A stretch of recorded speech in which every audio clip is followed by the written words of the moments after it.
A, B, C. A always B, B, C closing. Always be closing. Hey, what's up, everybody?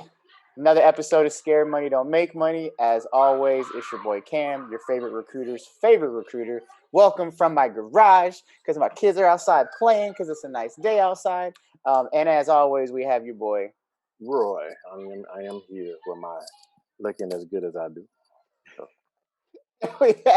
we have Jared here for us today. I'm gonna let him introduce himself in a second, as always. But before we get started, you guys already know, if you like the videos, you want to hear about recruiting, marketing, finances, management, career coaching, business building, anything and all between, click the subscribe button. Check out our captive, our Spotify, Apple Podcast, Google Podcast, our Twitter, which Roy didn't know we had till 2 weeks ago, our Instagram, our Facebook, and you can always find us on LinkedIn for sure. So without further ado, Jared, please introduce yourself to the people and we'll get things rolling. Yeah, awesome. I'll just be super brief. Thanks for having me, guys. Happy to hang on your coattails as the least good looking of the group. So, but that's all right. You know, like that's how I've made it this far. I've just, latched on to people much better looking than myself. No, thanks for having me. I'm a professional coach. I've been doing it for the last 5 years, background in management consulting and adult education. Really work now with working parents to help, whether it be in their business or in their home, but really to help them find optimal performance in both. Because there's just too many of us that are trading one for the other. And my mission is to help stop that. And I know, I know one of the biggest things that I saw when, and the reason I reached out to Jared was because you're also trying to help a lot of parents be better and like spend more time with their kids and with their families, and so you're trying to help them navigate, with COVID going on, how they can be more productive at home, so they're not just like working all the time. Yeah, for sure. The trade-offs that are happening are only compounding, honestly, with COVID, because the challenges are they're bigger, they're larger. People, adults, parents, kids, they don't get the breaks from each other that they used to. So tensions are high, stress is high. And if we don't already have good coping mechanisms to handle that, then things just get bigger and they compound. And the reality is it's not exposing these challenges or creating them, it's exposing them. It's showing people, hey, this has actually been here for a while. You and your spouse might not be on the same page, or you might be struggling with your children's behavior in this way. And now all of that's coming to light and you can't get away from it. You can't jump in your car and go to work the way that you could, 6 months, a year ago. Yeah, I know that was a big thing. Like, Adrian asked me the other day, she said, when are you gonna go back to the office? And I said, I'm guessing that's like a sign you'd like me to like leave the house. And you're right. And then a lot of it's because I go to work and there's that break, and now that my kids aren't going to school, she's telling me she feels she can't get an exercise in because when I'm home, if she disappears, the kids don't look for another parent, they just keep looking for her. And so I was like, all right, well, maybe after the new year, I'll go into one of our little offices, and that's where I'll do Yeah, work. huge. Howard, so let's start with how you got into this. I know you and I talked a little bit about where you started and how you kind of got into the professional coaching. So if you could kind of run the listeners, I know you were in school, and then what progressed from there. Yeah, my like I said, my background was adult education and management consulting. So I worked for a for-profit education company for nearly 10 years. And so really had a lot of access and exposure to educating working adults, right? Already working with them, hearing their challenges, hearing their struggles. That industry took a huge hit 2010. I had gotten pretty high up on the food chain, and had even relocated my family over to Washington, D.C. And around 2013, I was laid off after I had laid off, nearly 100 of my employees, almost all my managers. And almost every other month, I was walking into a location saying, "Hey, we got to let you go. You and your whole team, you're done. Today's your last day. Pack up your box. We'll ship you your stuff," kind of thing. And when that happens, writing is on the wall. When you have no employees, then they don't need you. So I was laid off pretty soon after. I said, I want to get out of this industry. I love business. So I went and started working for a consulting firm, which in that area, I mean, the average number of children for the Washington, D.C. metro area is like 1.4. So people don't have multiple kids. At that time, I had 2 kids, and they don't have multiple kids for a couple of reasons. One of them is that every house has to be a dual income home. So both parents are typically working. And honestly, in many cases, daycare costs as much as an annual salary in many cases. So probably similar in California, I'd imagine. So my wife has always stayed home. She's never worked as long as we've had kids.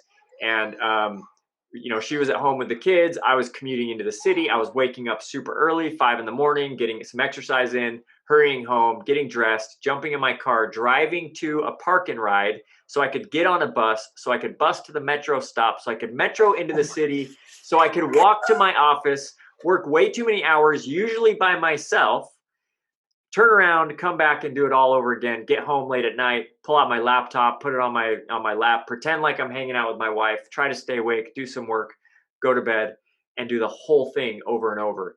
And then it finally just hit a head where one day I'm riding on the metro and I look around and I look at the faces of the people on the metro and I say, how long before my face looks like that?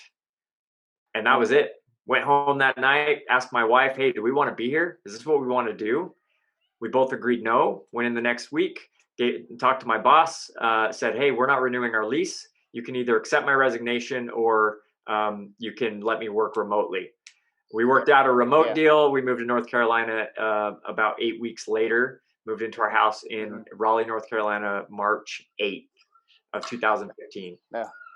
Wow. No, that's a whole bunch. And Roy's like, I don't even know who this guy is, but shoot. No, I mean it was just like that epiphany. It just hit you. It was the grind. So when I had reached the upper echelons at my previous company, I had flexibility and comfort, right? I could choose when I went into the office. I could choose which location I went to, so I could kind of play against the traffic. When I started working for the consulting firm, I had to be in the office by a certain time. And then it was way more demanding. In my seniority at my previous company, it was more relaxed. And I'm an endurance athlete. So I already sometimes spend upwards of 20 hours a week just training for some events. Yeah. So when it now combined with this, this lifestyle that was forming, it just didn't jive. And so it was that moment on the metro where I'm just like, what are we doing? What are we doing? And it had been almost 2 years with that company. And trajectory was awesome. Loved the company. We were working with clients all over the world. I was set to go to Turkey the following month, Switzerland the following month, the month after that. Like there were so many great things about it. But, I would get home late at night and maybe catch my oldest daughter awake. And my youngest daughter, don't even think about it. She was out cold. Our kids were down at, 7:30 every night. So it just didn't jive with our long-term view. So we moved to North Carolina. I started working off the side of my desk, building a leadership development company. That parlayed into people asking me if I did coaching. I coached a couple people out of their full-time jobs into their side hustle, and kind of the rest is history from there. It's been kind of an entrepreneurial, schizophrenic, fast-paced, crazy journey that I've loved because it has given me all the time that I want and need with my family. And that truly is, what matters most. So is that kind of how you kind of just got into that whole, I know you talked about it earlier, that coaching piece on helping people spend more time with their children, like, and is it kind of from your experiences, like, what, if I'm having this problem, other people are having this problem, so let me try to help others. Yeah, it kind of came in a lot of different ways, right? So some people would hire me to help them with their business, but you start digging into their business and then they start explaining the challenges in their business are sometimes results of what's going on at home. So they need to be more on top of things at the office, but because they've got challenges at home, they're using work time for family time. and vice versa, using family time for work time, and there's no boundaries, the lines are blurred, and that then leads to that push and pull. And then when you throw in the way people think about these circumstances, that's where I just started seeing the trends, seeing the challenges, and we actually created a formula for getting the best out of people, best out of their performance, that applies to both at home and at the office. This was something I think like I had a problem with before, when I first started recruiting. As Roy knows, like I worked a lot from home, but the problem is like mentally, like you said, the boundaries that have to be there. I would feel bad if I was working and then like the baby started crying or something started happening, and then eventually like I had a conversation with with Adrian, and she's like, I never told you to come downstairs, dude. Like I fully respect that boundary of like you have things that have to get done. And so I will say, ever since we moved here to California, like I have my area where I do work, and it's become, like you said, there's a boundary there where like the kids know to leave me alone while I'm working. But once I come downstairs, there's no work getting done. Like I don't bring my laptop downstairs with me anymore to do stuff, unless it's like, for the podcast or LinkedIn or something like that, something that's going to help the family. But as far as like, when it comes to work, there's a time and a place for that, so I can divide that energy. Yeah, I love that. And those boundaries, they're best set when they're communicated, when they're clarified, when you and your partner, you come together, you collaborate, say, hey, here's what I need here. And that happens in two ways, right? When the kids are screaming downstairs, if you've already agreed that this is work time and your spouse is on board with that and she knows it's work time, then you have to restrain yourself as dad from getting up out of your chair, going down, regulating, whatever it is, right? And vice versa, right? She needs to be careful, and it doesn't matter if male or female, whatever the roles are. The other one can't come up and be knocking on the door saying, hey, can you run to the store real quick? Or hey, can you cut the grass real quick? Or hey, can you go get the tires changed? Because that's just an infringement of those boundaries. What's happening with everybody melding the two together, nobody's talking about the boundaries. Nobody's actually drawing that line in the sand and getting on the same page. So it's this weird passive aggressive, permission oriented. Well, yesterday you were sitting up in your office for 5 hours and I didn't ask you anything then. Why can't I go do this now? Right. It's totally different than, hey, here's the lines that we've drawn for ourselves. Now we're going to play inside the lines and we're going to play by the rules. So we got to, so pretty much what you're saying, everybody has to make an amendum to the current structure. I mean, it goes back to that communication piece. That makes the most sense to me. Like, okay, under these normal circumstances, this is how A, B, and C will play out. But now with this situation, and for me, I can honestly say, it's easier to have business type structure and talk about business. But when it comes to actually trying to communicate at home, I kind of sort of suck. There's emotions involved. Because emotions involved. Like, oh, you didn't help out with this. And because in my mind, okay, I didn't help out with this. But dang, I did this. Like, that don't count for nothing. Nothing. Like, I took out the trash 30 minutes ago. Just because you made more trash now, like, oh, and it's in your way. Damn, what about the trash I just took out 30 minutes ago? Like, that's your job, homie. That's the man agreement. But the thing, it's the man agreement. However, you can't dictate when I do it unless we have discussed it. And now that you're mad that you made more trash and it's in your way, like, well, you didn't take out the trash. Well, shit, I took it out. Now you make, like, because you made an amendment to the agreement. No, I don't like it. So now everybody shut down. Now everybody fighting. Now, the whole cookie operation. Like the kids are hungry. I don't care. Let them be hungry. Hey, there you go. Everybody suffering now. Like, because I get in trouble because I take out the trash.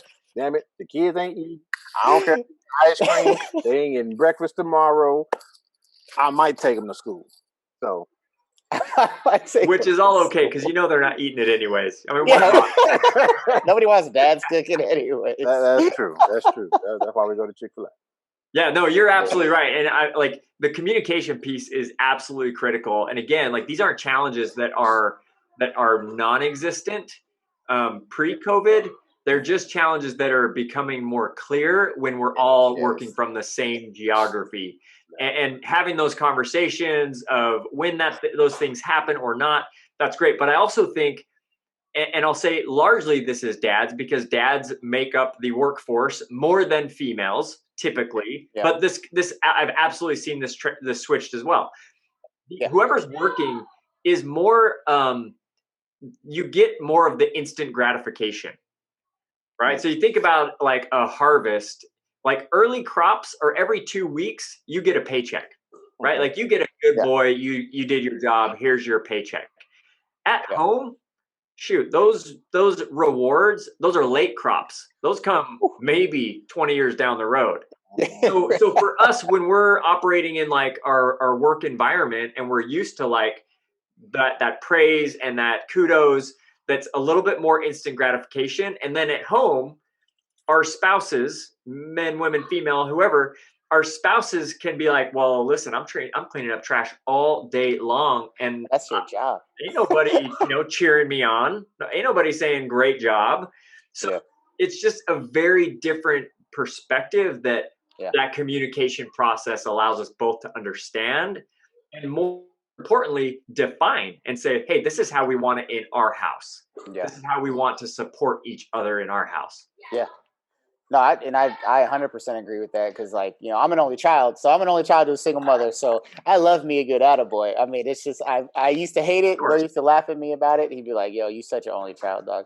But now, it is what it is. I am who I am. But I will say, like, since COVID has started, because those are, like you said, those are so few and far between, things are getting done. Like like mental game wise, I feel like it has actually helped me, I guess, to probably thrive for them a little bit less, which has also then, in my opinion, made me better professionally, because then I'm not also looking for that not looking for that necessarily gratification there. Because as we all know, professionally, if things don't go your way, life can be pretty pissed off. For sure. But no, I get that. So, like, one of the things that when we talked, that I told Roy about, that I'd like you to talk about too, is that when you blew my mind with the intent for your intent. Yeah. I called Roy and I said, bruh, I gotta tell you about this. Because one of the things I know when we talked about it, just real quick, was like, as you were asking me questions, you said, well, did you put this on your calendar, put that on your calendar? And, I was like, well, that seems weird. Like, why would I put that on my calendar? But, obviously the great point that you made was that creates the intent there. And then, so if you could kind of like talk about that, I think they'd really like to hear about. Yeah. So one of the things, just to kind of lay the foundation, is that our model is dependent on kind of three principles, right? Mm-hmm. We want to make sure that we are exercising routine. We want to make sure that we've got the right tools and resources, and we want to make sure that we are coming to play with a high level of intention. And we already do this in different areas of our lives. Our business is a great example of where we're super high intention. We've got things down to almost the minute sometimes. And I've seen businesses that operate so seamlessly because they have that so laid out. Now, in our homes, we oftentimes just think that things are fine. And we think that things are okay. And we don't come to play with that level of intention. But what's happening is that relationships are just, they're on autopilot. They're on cruise control.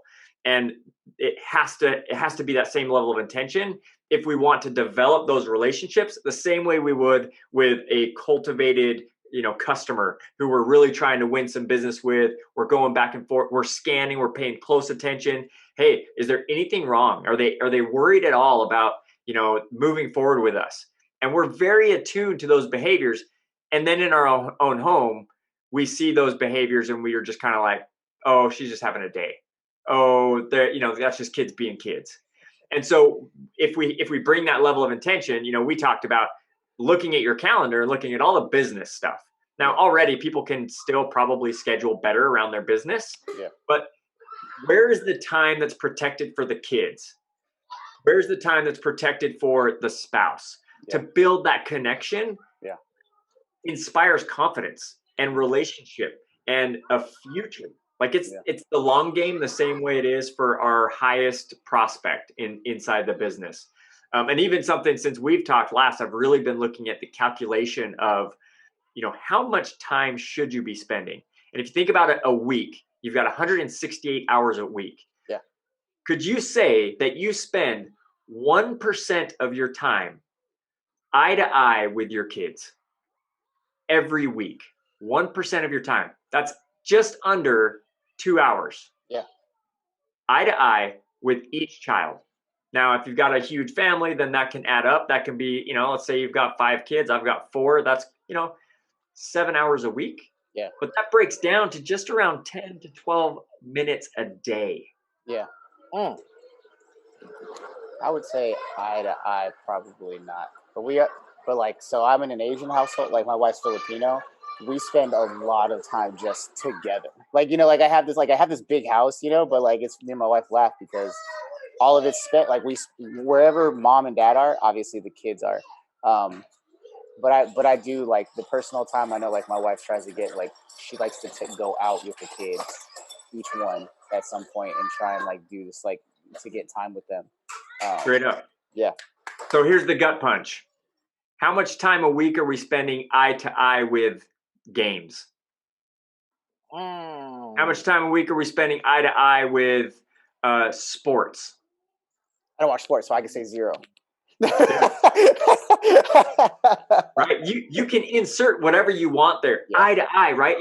And you do what I do, right? Yeah. You can say, well, we're kind of always around. We've got family meals, but it really has been weighing heavily on my mind in the last couple of weeks where I'm just like, hold on, eye to eye, that focus, that attention, the same attention that we're giving for hours a week on our favorite sports team, on our favorite video game. So like, that's where that level of intention needs to come in. And kids at different ages are going to need different things. But if we want teenagers who communicate with us and connect with us, then you better be getting that eye-to-eye time when they're 5 and 6 years old. So that when they become a teenager, it's not weird that my dad wants to hang out with me. It's normal that I hang out with my dad. So it's that level of intention and intensity that we need to bring home, because we're great at it at the office, but we're not great at it at home. And the challenge is then the work spills over into home, and we're not being as productive at work because the home spills into work, and it just is muddy. And so that level of intention in both places actually starts to alleviate some of that. So if you wouldn't mind, what's like a day look like for you then? So day looks like for me, and we've had some changes because the gyms have closed. So typically, first thing I do when I get up, I go to the gym, I get my workout in. I'll usually get a short run. I'll come home, I'll have breakfast with my family. I'll either make the meal or I'll eat the meal, depending on if my wife's running that day or if she runs Tuesdays and Fridays. We got a whole thing, right? You have boards, don't you? You have boards in your house, don't you? Like a scheduling board. Dude, that's our next move, man. We have been talking about like putting up just a giant schedule that we can just all have. But right now, it's on a Google Calendar that my wife and we share.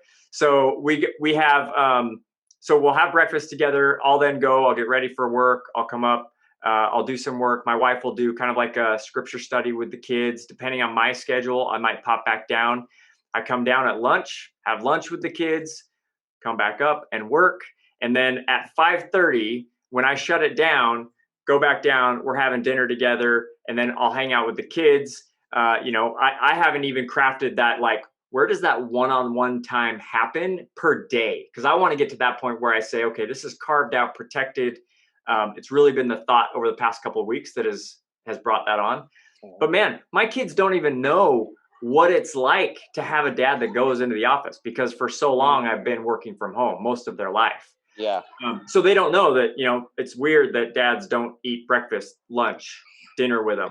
Yeah. And then I'm there putting them down for bed. They go to bed at 7:30. So, we're having family prayer as a family. We're reading stories. I'm putting kids in bed. And that's the routine every day. Yeah. And then, we get the one-on-one time a couple times a week with each kid, where we might go for a run together. My oldest likes to ride her bike while I'll run. I might create magnet tiles with my son. He's 4. my youngest probably gets the least amount of time, but he's 2. So we're reading stories and, chasing them around like gorillas and zombies.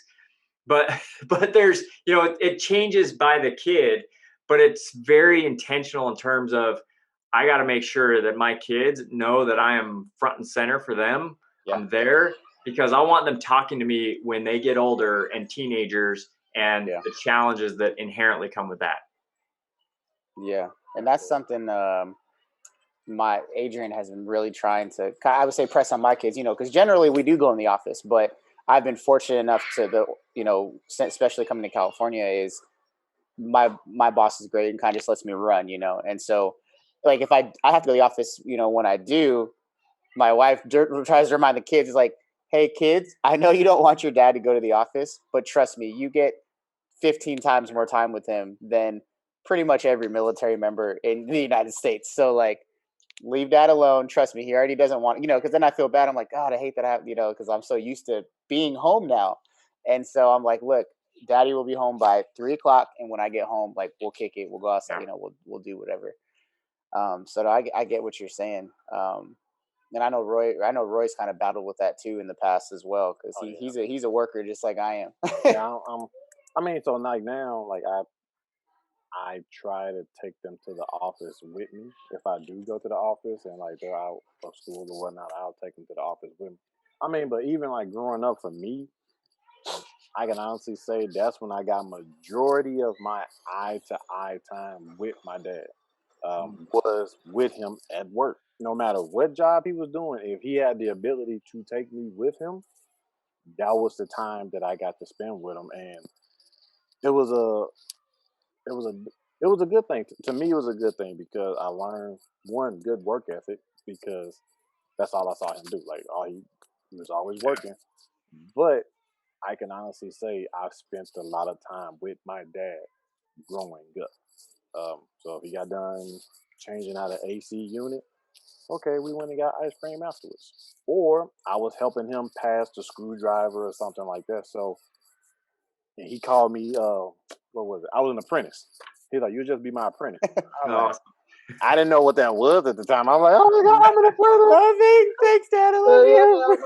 And then when I get older, I'm like, like I was just your little sidekick. But growing up, it was cool. And like now, when I do it with my kids, even as a recruiter, and we have opportunities to go out and actually do different things out in the public, especially pre-COVID. Like my daughter, she was better than me. Like if she can go pass stuff out and people come like, oh, I want to talk to you. You're like, wow, like, oh, your daughter just gave me this. Like, yeah, you might be on to something. So I think just finding that balance.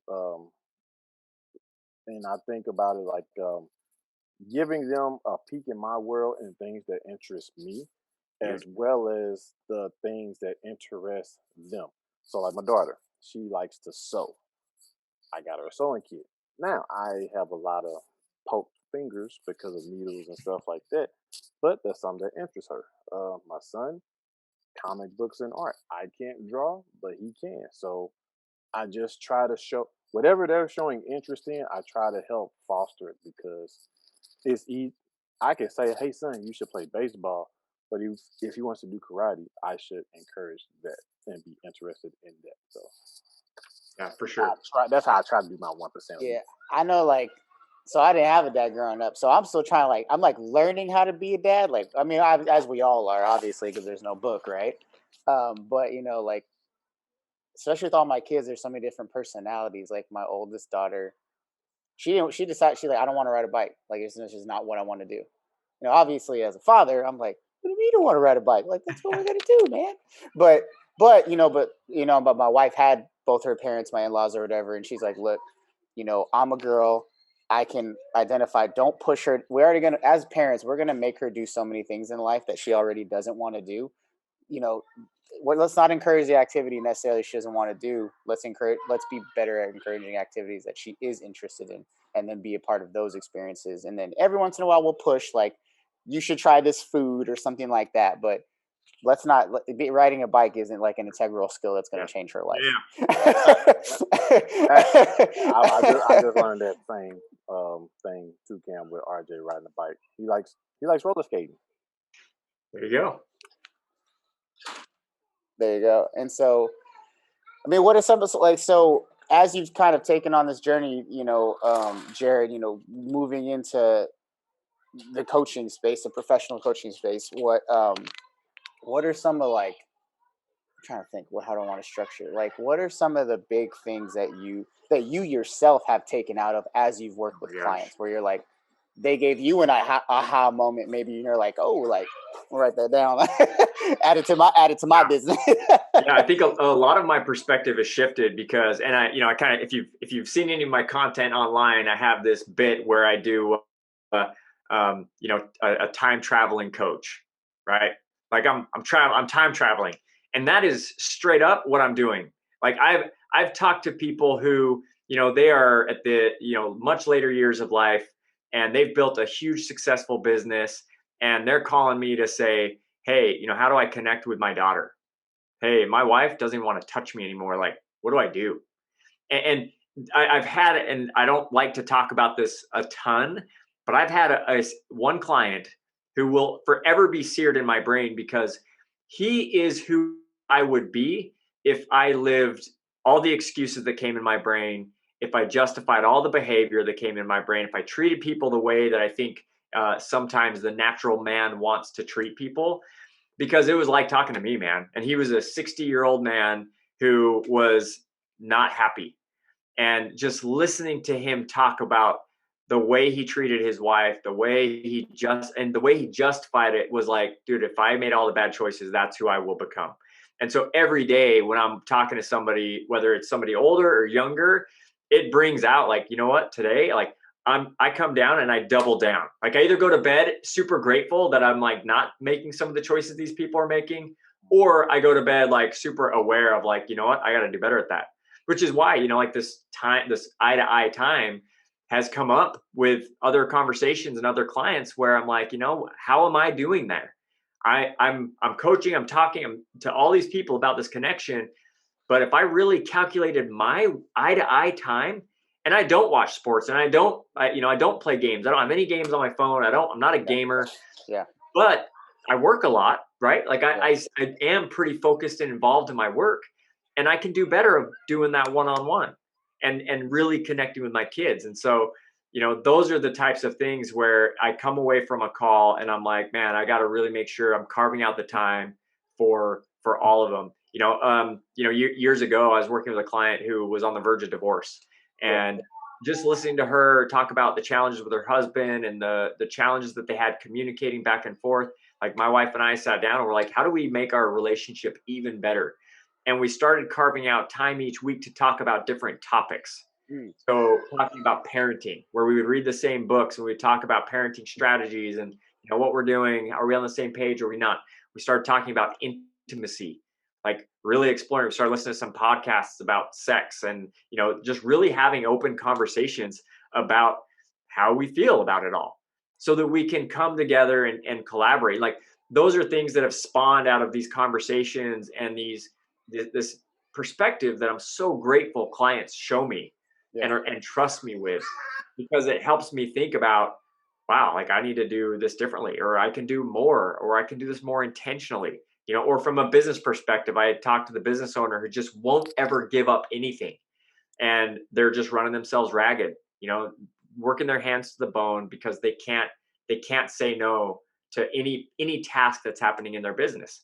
And so they hit a ceiling, they hit a plateau, they hit that wall that they can't break through because they're unwilling to let go. So I then look into my business. Okay, like where do I need to start letting go? Where do I start need to trust somebody else to do as good of a job as me or better job? Like heaven forbid, somebody's better at it than I am.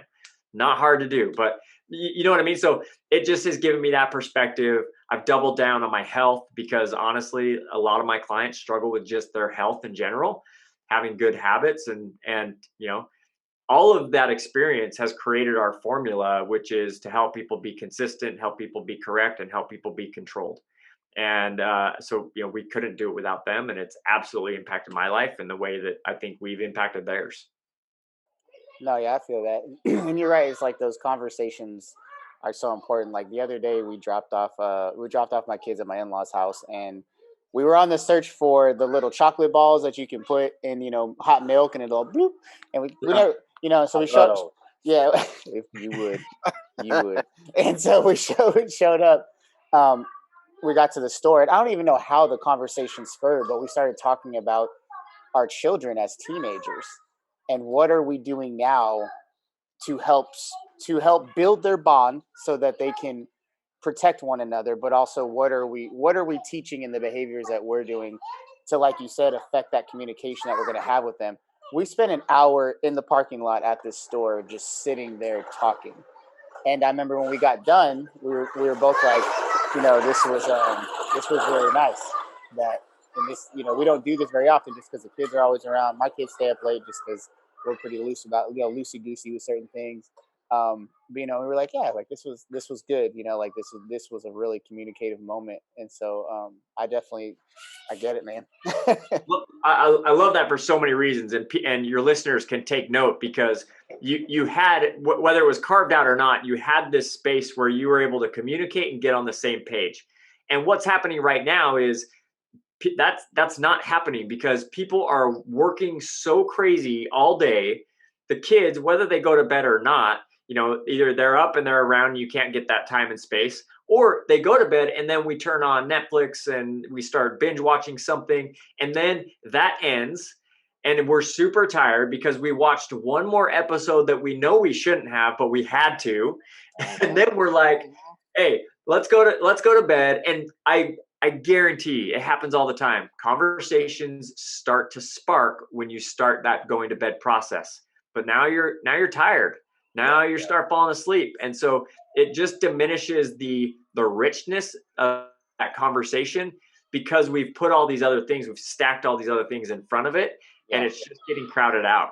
But just like that, where you kind of had the time and space, you had an amazing conversation. How can people, all your listeners, have more amazing conversations today that will help them be better partners, better parents, and honestly, better employees? Like, though, that has to happen. Definitely. Very cool. So as we near the end of the podcast, there are two major questions we like to ask our listeners, our guests. And so the first one is, in your business, in your industry, what is one of the first? It's probably what we just talked about, but what's one of the first pieces of advice that you give somebody, friend, business, a business owner, client, whoever have you? What's one of the biggest pieces of advice that you give based off, your industry and what you think can help somebody take those first steps to making things better? Yeah, for sure. Number one is always the same, whether it's a business client, a parenting client, a personal one-on-one client, and that's to get super clear, crystal clear, concrete clear on the vision. What are you trying to accomplish? And don't just think about it one-dimensionally, like your business or your home life. Think about it holistically. Yeah. And bring in the people who need to be a part of that. Mm-hmm. Think, what does it look like 5 years down the road when our family fights? Yeah. What does that sound like? Mm-hmm. How do we make up? What do we do when there's tears? Like, the more granular you can get about that vision, that helps start to pave the map, that now okay, if we want to get to that, man, we've got to change a ton of things. Yeah. We got to stop doing A, B, C, D, and we can move that direction. So number one, always get ultra clear about the vision. And that's the second time I've heard that today, because I did a coffee with Cam, same thing you and I did, and the guy that I talked to, Dave, so he was in the Navy, retired out of the Navy, and I asked him why the Navy, bro, and he said, when I was 7 years old, when my dad and I watched the space shuttle take off, and I said, Dad, what's that? And and he was like, oh, those are astronauts going to space. And he said, what do I have to do that? At 7 years old. And his dad was like, well, his dad was in the Navy. And so he's like, you gotta be a pilot. And he's like, and the best pilots are in the Navy. And he's like, and the best pilots in the Navy go to the Naval Academy. And he's like, so what are you going to do now to get to the Naval Academy? 7 years old. Huge. And he carved out the next 11 years of his life. And he went to the Naval Academy. And he ended up being a pilot. And he did 20 years. And he didn't get selected, but he had just applied to be an astronaut. And so and that's what we were talking about. Is he said, that was 30 years accumulated of goal setting, and that blew my mind, because as this way when we talk, like I'm a racy person, I go. And so definitely, goal setting has become one thing that I have gotten better at recently, and so forth as we've started this journey with the podcast and things like that. But yeah, and then it's so powerful. A good vision becomes your North Star. correct. All those times where it's hard, where it's difficult, where you don't want to get out of bed because the alarm is, going off across the room and it's cold. Like you think about that vision, and the more clear that is, the easier it's going to be then to move to the next step. Yeah. No, you're right. And so the second question we ask is, when you hear the phrase "scared money don't make money," what does that mean to you? It calls to my mind somebody who doesn't understand how courage works. Right? Scared money don't make money. Like if you're scared, fear is the number one paralysis of anybody doing anything. But courage is what overcomes fear, and it opens the gateway to experience that then creates confidence. Yeah. So you're never going to be able to clear the hurdles unless you're willing to venture out into what you haven't done, whether that be entrepreneurship or if that be, joining the Navy, become an astronaut. Like you've got to push yourself into new environments, new experiences, so that you can take the hard hits. You can find yourself the power to be able to get back up and keep going and learn from the mistakes and actually accomplish your goals. So that's what comes to mind for me, is people who are unable to, and who don't understand how vital courage is to push into that experience so that they can have the confidence that honestly they're so jealous of everybody else having. We got you, Roy. So this is episode 24, right? 24. And so the reason why he's an animated man is because with every guest that we've had, honestly, we've just been lucky enough that all of you have not only been very instantaneous about your answers, which obviously means you have conviction in your answer, but every answer's been different in its own way. And it's, and so, when we started the show, we first asked the question, we obviously assumed that it becomes an easy answer. And so I'm just glad that we have chosen guests that can bring a dynamic to that question every single episode for our listeners. So that's why Roy does that. I mean, cause like it's just like someone who doesn't understand courage. That itself says a lot, because like you just said, you have to have the courage to get out of that comfort zone. And I mean, sitting back looking at it, even with COVID, I think in so many ways it has allowed people to fall into that comfort zone easier. There are those who have pushed the envelope and have actually started businesses, made bigger moves than they ever could have done. But I look at it like they understood that courage. But on the flip side, there are a lot of people who actually just became more reserved and more scared in a way. And I'm not gonna do anything. I'm gonna just stay in my house, which we're supposed to do. But there are so many other things in this world that you still can do. It's just you don't have the courage to go through it. Yeah. Can I make a bold accusation that may or may you may or may not agree with it, but I actually don't think that many people have even left their comfort zone. Like when I think about the experiences that I've had as a business owner, the experiences that you guys have as in the military, I mean, like I don't even think my experience can even just compare at all. So just please, like, let's put the military in this whole other realm, right? People who are going into combat where literally your life is on the line. Like, sorry, I don't think that I'm that uncomfortable when I'm like, hey, I'm going to try this new business venture, all, cush from my air conditioned heated house. But what I mean by that even more is that, listen, lots of people can say, hey, I'm going to ride this into the ground. But you know what? When the wheels start wobbling, people run for the hills, man. People are like, oh, hey, whoa, wait, those wheels are wobbling. That's not what I signed up for. They love to say I'm an entrepreneur. They love to say I'm in the grind. They love to say I'm doing it. But when those wheels start wobbling, then what happens? And when one wheel starts falling off and the other wheel starts falling off, and now you got one little tender wheel that's looking super wobbly and that's all you got left, what do? Do you start calling friends and looking for bailouts? Do you start sending out the resume? Or do you say, you know what? Let's see what happens. No. And let it fall off.